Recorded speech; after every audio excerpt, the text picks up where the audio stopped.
Technique काय वापरलं पाहिजे।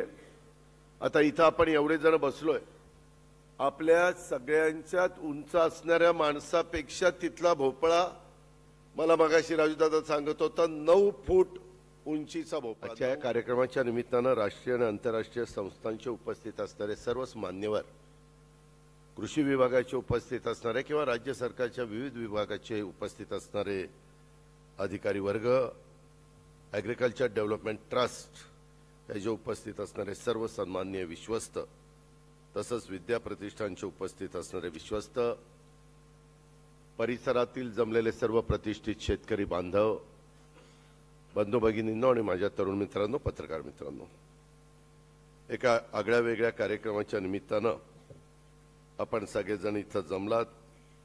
मी देखील या तालुक्याचा लोकप्रतिनिधी या नात्याने आपल्या सर्वांचं मनापासून स्वागत करतो। खरं ह्या कार्यक्रमाला माझा प्रयत्न होता देवेंद्रजींना बोलवायचं, परंतु काल पंतप्रधानांचा कार्यक्रम आला आणि त्याच्यावर थोडे आम्हाला कार्यक्रम बदलावे लागले। काल कबड्डीच्या स्पर्धेचा छत्रपती शिवाजी महाराजांच्या नावाने स्पर्धा दरवर्षी होती, तो कार्यक्रम घ्यावा लागला आणि मी माणिकरावांना, पंकजाताईंना, दत्तामामा भरणेंना विनंती केली की आपण आज जाऊया। पंतप्रधानांचा कार्यक्रम दुपारी त्यांच्या परवानगी घेतली, कारण संध्याकाळच्या कार्यक्रमाला आम्हाला हजर राहता येत नव्हतं आणि कबड्डी स्पर्धेचं आम्ही उद्घाटन केलं। तेव्हा पंकजाताईंना आणि दत्तामामा आपल्या माणिकरावांना मी म्हणलं, तुम्ही मुक्काम करा आणि कृषी 2025 या प्रदर्शनाच्या उद्घाटनाच्या करता आपल्याला जायचं आहे आणि सकाळी आपण लवकर जाऊ। राजूदादांनी पण तशी मला विनंती केली होती की ह्यांना आण, दत्तामामाला पण मी आणणार होतो, पण आज त्याच्या विभागाचा आढावा बैठक, राज्याचे मुख्यमंत्री देवेंद्रजी फडणवीस साहेबांनी अनेक विभागाच्या आढावा बैठका घेतल्यात, त्याच्यात आज नेमकी त्याचा विषय आला आणि त्याच्यामुळे त्याला रात्री परत जावं लागलं। आज इथं आल्यानंतर आपल्या बारामती ॲग्रिकल्चर डेव्हलपमेंट ट्रस्टच्या कृषी विज्ञान केंद्राच्या वतीनं दरवर्षी आपण अशा प्रकारची प्रदर्शनं भरवतो आणि दरवर्षी त्याच्यामध्ये चांगल्या प्रकारे भर पडत चाललेली आहे। लाईव्ह कसं असू शकतं, इतरांची कृषी प्रदर्शनं असतात, मी पंकजाताईंना, माणिकरावला तेच सांगत होतो किंवा ती वेगळी असतात। आता सगळीकडेच, नाशिकला होतं, पुण्यात होतात, मला वाटतं आता इंदापूरला पण काहीतरी आहे, इतरही भागात होतात, तो त्यांचा अधिकार आहे, ते करतात। परंतु प्रत्यक्षात इथं कशी ह्या जमिनीमध्ये फळं येऊ शकतात, भाजीपाला येऊ शकतो, फुलं येऊ शकतात, काय त्याला वापरलं पाहिजे, कुठलं त्यामध्ये बदल केले पाहिजेत, नवीन टेक्निक काय वापरलं पाहिजे। आता इथं आपण एवढे जण बसलोय, आपल्या सगळ्यांच्यात उंच असणाऱ्या माणसापेक्षा तिथला भोपळा, मला मगाशी राजूदादा सांगत होता, 9 फूट उंचीचा भोपळा, 9 फूट उंचीचा। जर कोणी सांगितलं तर ते म्हणतील दुपारीच ह्याला चढलेली आहे। म्हणजे ही वस्तुस्थिती आहे, ही पाहिली पाहिजे। मी मगाशीच माणिकरावांना आणि पंकजाताईंना सांगितलं की रस्तोगीला तर मी पाठवणारच आहे। मी आजच कॅबिनेट मुख्यमंत्र्यांना विनंती केली, 5 वाजता आमची कॅबिनेट आहे, कारण मुख्यमंत्र्यांना दावोसला जायचं आहे परवा दिवशी। त्यावेळेस मी रस्तोगीला सांगणार आहे की कृषी विभागाची आत्ताच जबाबदारी तुम्ही घेतलेली आहे, एकदा जाऊन तिथं पहा काय होऊ शकतं आणि मग आपली विद्यापीठ आहेत, आपले जे काही, आता मगाशी बोलत असताना आमच्या बंधूंनी सांगितलं की त्या जो कांदा इथं दाखवला, त्याचं संशोधन झालं माझ्या माहितीप्रमाणे नलवडे राजगुरुनगरला ना, राजगुरुनगरला, आणि तो कांदा काढल्यानंतर 9 महिने टिकतो। परंतु ते शेतावर माझ्या शेतकऱ्याच्या गेलं पाहिजे, ते आता इथून तिथं पाठवलं जातंय। तशा पद्धतीनं राजूदादांनी मगाशी मला वाटतं विदर्भातल्या पण, मला पंजाबराव कृषी विद्यापीठाचं पण काहीतरी सांगितलं की अजित तिथं खूप चांगलं संशोधन होतंय। माणिकराव, आता आपण सगळेजण 5 वर्षाच्या करता हे सरकार सत्तेवर आलेलं आहे, अतिशय चांगल्या पद्धतीनं आपल्या आपल्या विभागाचा उपयोग सर्वसामान्य शेतकऱ्याच्या पर्यंत किंवा त्या घटकापर्यंत पोहोचवण्याचा प्रयत्न एकनाथराव किंवा देवेंद्रजी आपण सगळेजण मिळून त्या ठिकाणी करू. तुम्ही पण ॲग्रिकल्चर डिपार्टमेंटमध्ये मी मगाशीच राजदादाला आणि आमच्या नलवड्यांना सांगितलं किंवा तुम्ही नोट तयार करून द्या. माझा अर्थसंकल्प उद्याचा 10 मार्चला आहे. 3 मार्चला अधिवेशन सुरू होतंय आणि 10 मार्चला अर्थसंकल्पामध्ये पण काही गोष्टी मला टाकता आल्या. मी प्रताप काकांना पण विनंती करीन, आमच्या इथं असणारे श्रीयुत अजित जावकर डॉक्टर त्यांनाही विनंती करीन की थोडंसं टप्प्याटप्प्याने आपण जाऊ, जेवढं शक्य असेल. साधारण राज्याची आर्थिक परिस्थिती लक्षामध्ये घेता इथं जे बदल होणार आहेत त्याचा फायदा महाराष्ट्रातल्या सगळ्या शेतकऱ्यांना होणार आहे. आणि म्हणून आम्ही पंकजाताई, माणिकराव, आम्ही सगळेच जण त्यामध्ये बारकाईनं त्या ठिकाणी लक्ष घालू. एकंदरीतच मी ज्यावेळेस सरकारमध्ये गेलो, आता इथं नलवडे आहेत, नलवड्यांचं पण काम अतिशय उत्तम चाललेलं आहे. राजदादा त्याच्यामध्ये लक्ष देतोय. मगाशीच मला फिरत असताना आम्ही सगळं सांगत होतो दोघां मंत्र्यांना किंवा स्वर्गीय अप्पासाहेब काकांची आठवण ट्रस्टला गेल्यानंतर येतेच, कारण त्यांनी कशा पद्धतीनं तिथं उभं राहून सगळे खड्डे घेतलेत आणि ते काम उभं केलं, ह्याचे अनेक जुने लोक साक्षीदार आहेत. परंतु हे सगळं करत असताना त्यांचा स्वभाव, माणिकराव म्हणलं की मला पूर्वीपासून अप्पासाहेब काकांची ओळख आहे आणि ते आमचं सगळं चाललेलं होतं पाहणं. रणजित पण आला, त्यांनी त्याची घोड्याची आवड आहे, तिथलं काहीच दाखवलं. राजूदादा सगळंच दाखवत होता. मला शेवटी आम्ही तिकडच्या फार्मवर, गाईच्या फार्मवर जाताना माणिकराव म्हणतात की थोडासा अप्पासाहेब काकांच्या स्वभावातला काही भाग राजूदादाचा उतरला. म्हणलं का? नाही, मला तसं जाणवलं. म्हणलं रणजित? नाही म्हणले, रणजितमध्ये अजिबात काही उतरलेलं नाही. माणिकराव, तुम्ही इतक्या लवकर ओळखू शकता, मला तर काही गंमतच वाटते तुमची. मित्रांनो, गमतीचा भाग ह्याच्यामध्ये जाऊ द्या, परंतु ह्या कृषीच्या निमित्तानं प्रताप काकांनी पण सांगितलेलं आहे आणि खरोखरीच आम्हाला सगळ्यांना राज्यामध्ये ह्या सगळ्या गोष्टी चांगल्या पद्धतीनं करायच्यात. हे करत असताना राज्य सरकारकडनं आम्ही सगळेजण मिळून ते करून घेऊ. परंतु वेळ पडली तर देशाचे पण कृषी मंत्री शिवराजसिंह चौहान, त्यांचाही आता बऱ्याचदा माझा संबंध आलेला आहे आणि त्यांनाही ह्या क्षेत्रामध्ये खूप मनापासून रस आहे. कारण 13-14 वर्ष मध्य प्रदेशचा मुख्यमंत्री म्हणून त्यांनी उत्तम काम केलं. तिथला शेतीचा विकास दर फार चांगला आहे. म्हणजे मागे करोनाच्या काळात पण आम्ही बघितलं तर त्यांचा विकास दर तिथला शेतीचा अतिशय चांगल्या प्रकारचा GDP वगैरे होता. तशा पद्धतीनं त्यांची पण आपल्याला मदत ह्यामध्ये घेता येईल. मगाशी तर ताईंनी सांगितलेलंच आहे. एकंदरीतच बारामतीच्या परिसरामध्ये आपण मेडिकल कॉलेज काढलं, आयुर्वेदिक कॉलेज काढलं, इंजिनिअरिंग कॉलेज काढलं, आर्किटेक्ट कॉलेज काढलं, ॲग्रिकल्चर कॉलेज काढलं किंवा इतर वेगवेगळ्या फॅकल्टीज, लॉ कॉलेज काढलं. खूप काही वेगवेगळे इन्फ्रास्ट्रक्चर आपण बारामतीच्या मुलामुलींना किंवा परिसरातल्या मुलामुलींना देण्याचा प्रयत्न केलेला आहे. आता बारामतीच्या शैक्षणिक वैभवामध्ये भर घालण्यासारखं एक दर्जेदार पशुवैद्यकीय महाविद्यालय बारामतीमध्ये असावं, असं मगाशीच मला राजूदादांनी पण बोलून दाखवलं. पंकजाताईंनी तर सांगितलं की आपल्याला द्यायचं आहे.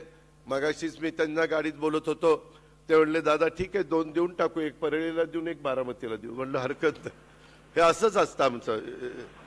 तर त्याच्यामुळं ठीक आहे, मग तुम्हाला तशी 2 द्यायची तर मी म्हणलं मंजुरी देतो फायनान्सची, कारण त्यात बारामती म्हणल्यावर मंजुरी द्यावीच लागेल. त्याच्यावर परळीचाही फायदा, माझाही फायदा, हरकत नाही.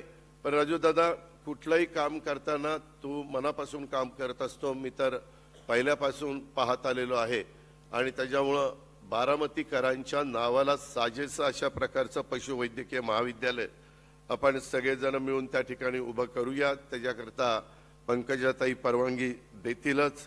तशा प्रकारचा प्रस्ताव नलवडे मागच्या वेळेस आपला आला होता, परंतु त्यावेळेस सगळ्यांचंच रिजेक्ट झालेलं होतं माझ्या माहितीप्रमाणे. आता मात्र आपलं त्या ठिकाणी होईल.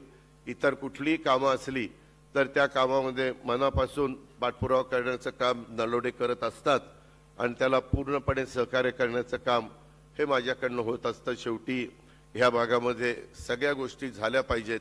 आता इथं आपण 400चा सिंथेटिक ट्रॅक्स पण करतो ना, ट्रॅक एक चांगल्या प्रकारचा सिंथेटिक ट्रॅक पण करतोय. मला वाटतं 9-12 कोटी रुपये खर्च आहे, पण त्यालाही मी मान्यता दिलेली आहे.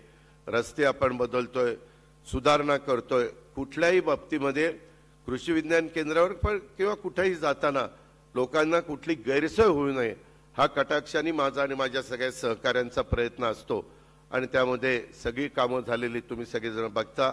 आपलं सगळ्यांचं काम बोलत असतं, कृषी विकास प्रतिष्ठानचं काम बोलत असतं, शारदानगर परिसरातलं काम बोलत असतं.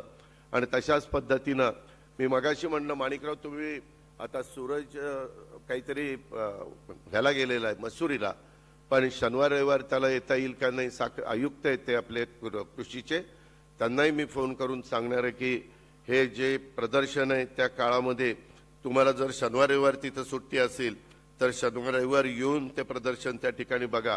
आणि माणिकराव जिल्ह्यामध्ये आपले कृषी अधिकारी जे आहेत आणि तालुक्याचे सगळे कृषी अधिकारी या सगळ्यांना हे प्रदर्शन बघण्याचे आदेश उद्याच्या उद्या त्या ठिकाणी द्या, ह्यांनाही बघू द्या. कारण मी तर गेल्यानंतर आपल्या ह्यालाही सांगणार आहे खताळला की साखर कारखान्यांच्या सगळ्या शेतकी अधिकारी, केन डेव्हलपमेंट ऑफिसर आणि संबंधित लोकांनी तिथं जावं, ते बघावं कशा पद्धतीचा ऊस, कारण ते करणं काळाची गरज आहे. मगाशी पण प्रताप काकांशी आम्ही बोलत होतो का, तर ऊसाचं टरेज पण वाढलं पाहिजे, त्याला कमी पाणी लागतं, त्याच्यापेक्षा जास्त पाणी आपण देतोय, रिकव्हरी वाढली पाहिजे. कारण आज तुम्ही पहा पूर्वीच्या काळामध्ये 1250 किंवा 2500चा कारखाना असायचा, आता एक एक कारखाना 25,000 टनाचा झालाय. म्हणजे 10 कारखाने तेव्हा एक कारखाना तो आहे. त्यामुळे ऊस तर लागणार. आपला माळेगावची 9,000 टनाची कॅपॅसिटी, पलीकडे सोमेश्वरची 9,000 टनाची कॅपॅसिटी, साखरवाडी मला वाटतं 9,000 का 8,000 झालेला आहे. अशा पद्धतीनं खूप कारखाने, ॲग्रोची कॅपॅसिटी वाढली, दौंडची कॅपॅसिटी वाढली, अबालकाची वाढली, असे प्रचंड मला वाटतं आता दौंड कारखान्याची म्हणजे भीमा पाट्याची पण वाढली, नाथ मस्कोबाची वाढली. त्याप्रमाणे आपल्याला ऊसाच्या क्षेत्रामध्ये देखील आमूलाग्र बदल करावे लागतील, बेण्यामध्ये बदल करावे लागतील. नवीन बेणं पण मी तिथं त्या बाबतीमध्ये बघितलं आणि तशा पद्धतीचं सुरूला कुठलं प्लांटेशन करायचं, खोडव्याला कुठलं प्लांटेशन करायचं, अडसालीला कुठलं प्लांटेशन करायचं. मला तर मगाशी दाखवण्यात आलं की एक नवीन व्हरायटी आहे, ती राजूदादाचं म्हणणं की तुम्ही म्हणले अडसाली घ्या, नंतर खोडवा घ्या, नंतर निडवा घ्या, नंतर भडवा घ्या. ते म्हणले 4 पिकं काढली तरी बिघडत नाही. मला वाटतं कोल्हापूरच्या भागात तसं केलं जातं, परंतु त्याचं टनेज वाढेल अशा पद्धतीनं ह्या सगळ्या गोष्टी आहेत. आणि याचा खरोखरीच फायदा माझ्या या महाराष्ट्रातल्या नव्हे तर ह्या सगळ्या परिसरातल्या शेतकऱ्यांनी घेतला पाहिजे. आज मुलं मुली देखील तिथं ॲग्रिकल्चर कॉलेजची उभी होती, त्यांनी पण खूप काही गोष्टी केलेल्या ते सांगत होते. आणि विशेषतः यावर्षी शेतीच्या विकासासाठी आर्टिफिशियल इंटेलिजन्सचा वापर AI नवं आकर्षण आहे या कृषी प्रदर्शनात असणार आहे आणि आम्ही ते पाहिलेलं आहे. त्यामुळे खऱ्या अर्थाने या प्रदर्शनाला एक वेगळ्या प्रकारची उंची प्रताप काकांच्यामुळं प्राप्त झालेली आहे आणि ह्याच्यामध्ये राजूदादा आणि नलोडे साहेबांचं पण योगदान आहे.